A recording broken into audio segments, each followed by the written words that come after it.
tous et bienvenue à Essaouira au Maroc pour cette émission spéciale d'Afrique Hebdo consacrée au festival Gnawa et musique du monde.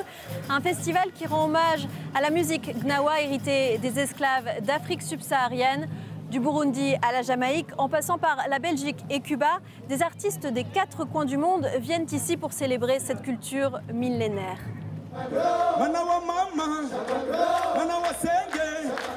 Oui, nous sommes très contents d'être ici. C'est un bon festival.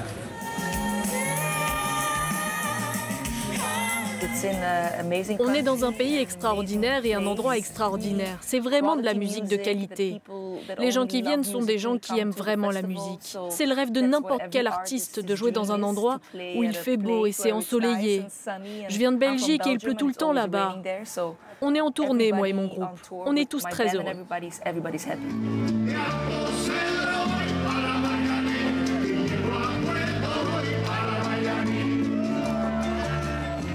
Je suis très content de participer à un festival aussi prestigieux. C'est un rêve qui se réalise. C'est un festival qui me touche énormément parce que c'est basé sur une musique qui vient du cœur. C'est une musique qui est très attachée avec la culture et avec la terre. C'est peut-être l'énergie qui est aussi liée avec les vagues qui viennent de la mer. Et du coup, ça vient de très profond, c'est très sincère, simplement, c'est très sincère.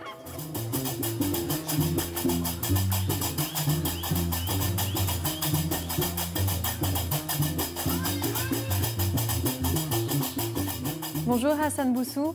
Bonjour. Vous êtes l'un des Maalem Gnawa les plus connus du Maroc, originaire de Casablanca. Qu'est-ce que ça signifie être Maalem Gnawa ? Être Maalem Gnawa, ça signifie beaucoup parce qu'il faut connaître la tradition, les mystiques de la musique traditionnelle, la spiritualité, la musicalité, le chant, la danse, le jeu de gambri, le jeu de tatbal.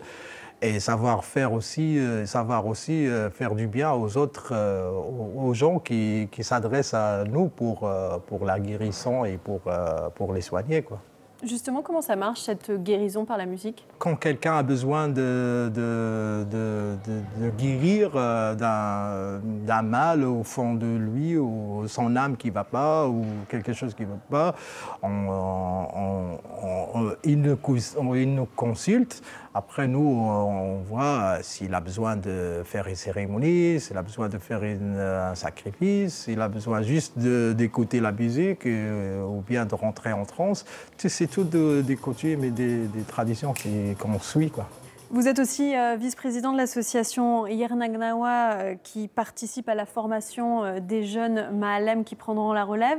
Comment est-ce que vous assurez la préservation de ce patrimoine ancestral ?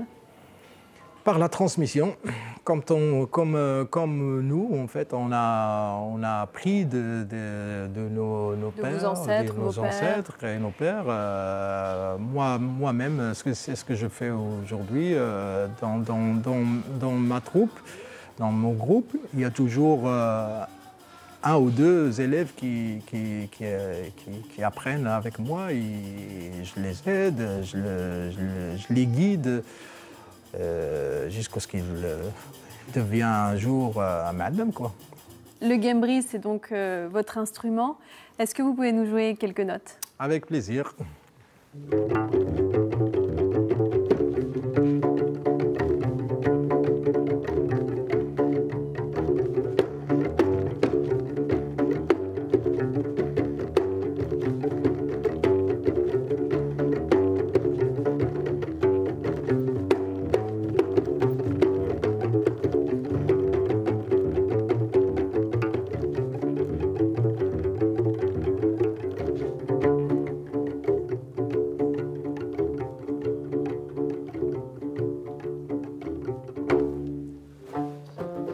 Partons désormais à la rencontre de Hinde Naira, l'une des rares femmes joueuses de gambri.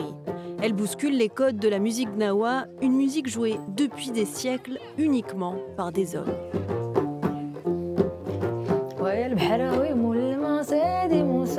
Native d'Essaouira, Hinde Naira a été bercée par la musique gnawa toute sa vie.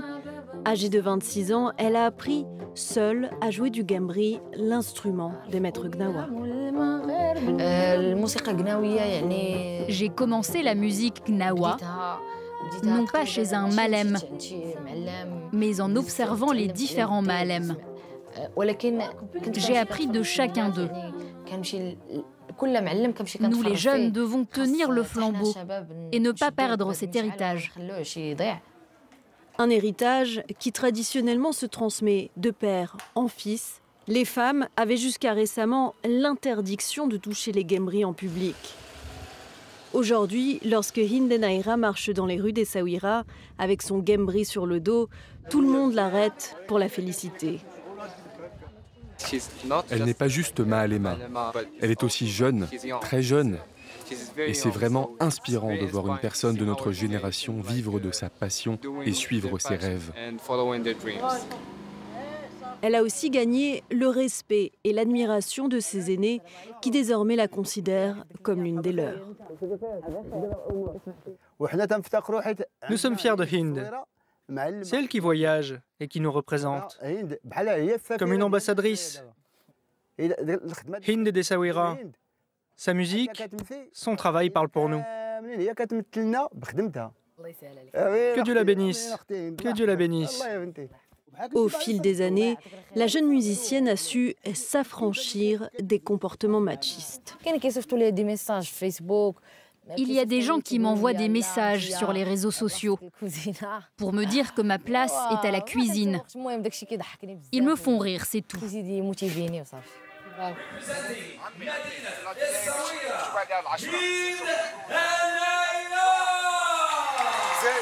Hind Naira ambitionne à présent de créer une école de musique gnawa dédiée aux jeunes filles.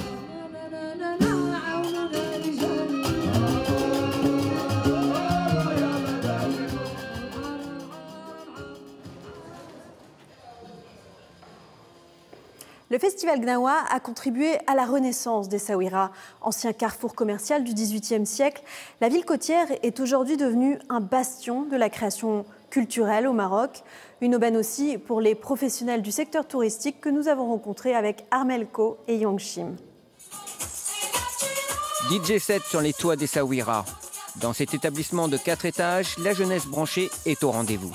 Au départ, simple restaurant, le Megaloft est aussi devenu lieu d'exposition, atelier de cuisine et club.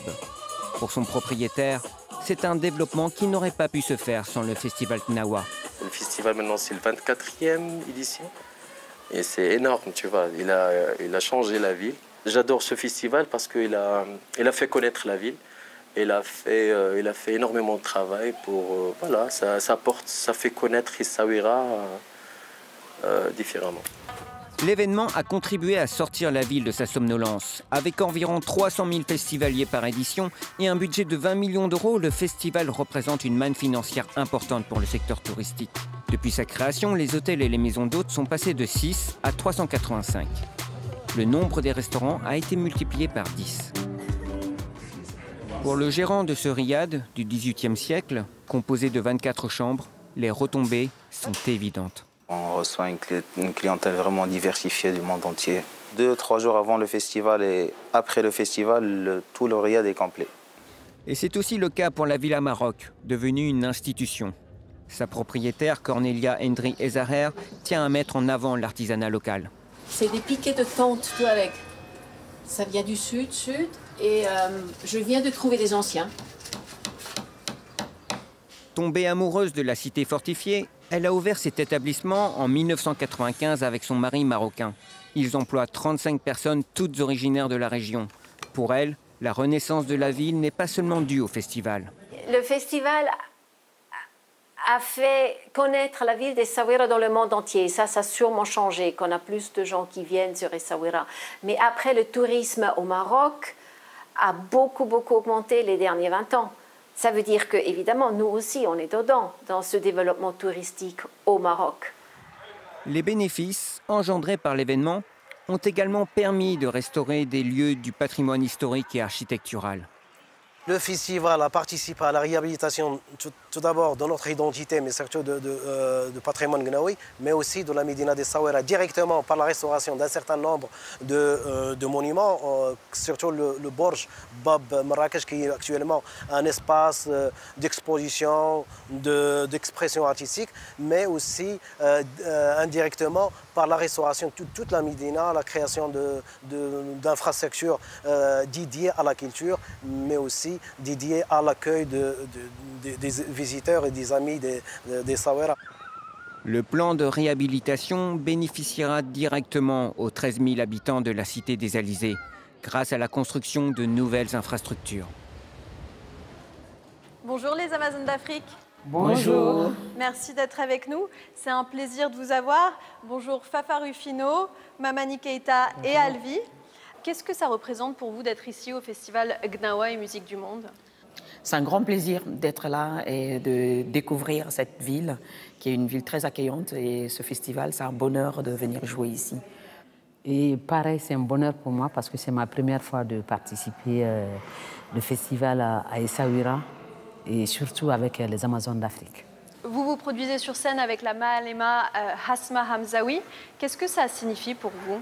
Mais c'est énorme de faire justement cette collaboration-là. C'est énorme parce que c'est justement cette rencontre-là de la musique Gnawa qui est une musique traditionnelle et de notre musique à nous qui est traditionnelle mais aussi hybride. Il y a de l'électro, il y a voilà, un peu de tout ça. Donc nous sommes très heureuses justement de faire cette rencontre-là justement. Cette fusion, c'est comme ça qu'ils appellent. C'est juste extraordinaire. Et sachant que Asma aussi, c'est des Amazones, hein, c'est que des femmes aussi. Et donc pour nous, c'est juste royal, quoi. Une Amazone originaire du Maroc.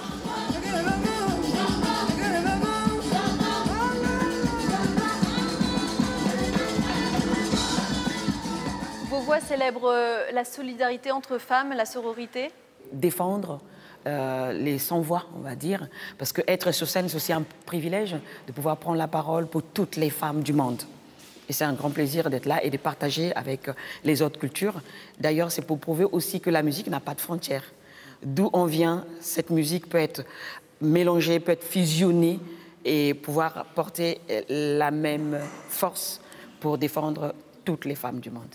En tant que chanteuse, avec nos voix, on peut faire passer beaucoup de messages parce que la musique, comme on dit, adoucit les mœurs. C'est comme ce sont des sujets très sensibles qu'on aborde, entre autres l'excision, le mariage forcé, les violences faites aux femmes sous toutes les formes, que ce soit le physique, psychologique ou mental. Voilà. On a décidé que la meilleure façon, justement, de lutter, enfin, de parler, d'aborder ces sujets entre guillemets, qu'on met sous le coup de la tradition, eh ben justement, c'est d'utiliser en tant que chanteuse nos voix. Il ne faudrait pas qu'on attende que les hommes nous donnent la place, nous donnent la parole. Aujourd'hui, ce sont les femmes elles-mêmes qui doivent se réveiller et prendre cette place pour pouvoir défendre leur liberté. Quels sont les prochains projets des Amazones d'Afrique? Il y a un album en cours et il y a d'autres concerts qui arrivent. On va continuer à toujours défendre la cause des femmes. C'est que tant que cette égalité, cette liberté n'y est pas, le combat il continue. Il continue pour un autre album. Et tant que les injustices vont continuer, que ce soit en Afrique, que ce soit au Liban, que ce soit dans d'autres pays du monde, partout dans le monde, bah, le sujet il restera là pour défendre les femmes et dire aux femmes, il faut se lever et prendre. Ça ne va pas s'arrêter à nous. Hein. Ça ne va pas s'arrêter à nous. Il y a d'autres qui prennent déjà la relève et tout. Il y a des plus jeunes que nous qui se préparent aussi pour rentrer dans... Voilà, c'est par les Amazones d'Afrique que vous n'avez pas fini d'en entendre parler. Hein. Merci à toutes les trois d'avoir été avec nous. Merci beaucoup.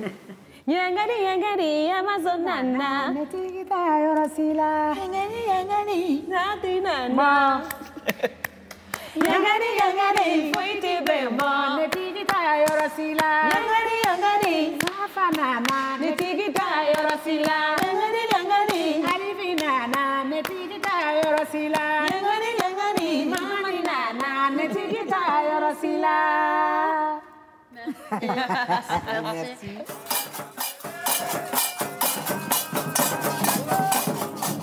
C'est la fin de cette émission spéciale d'Afrique Hebdo. Merci à tous de nous avoir suivis. Merci à Armelco et à Yongshim qui ont permis la réalisation de cette émission. À très vite sur France 24.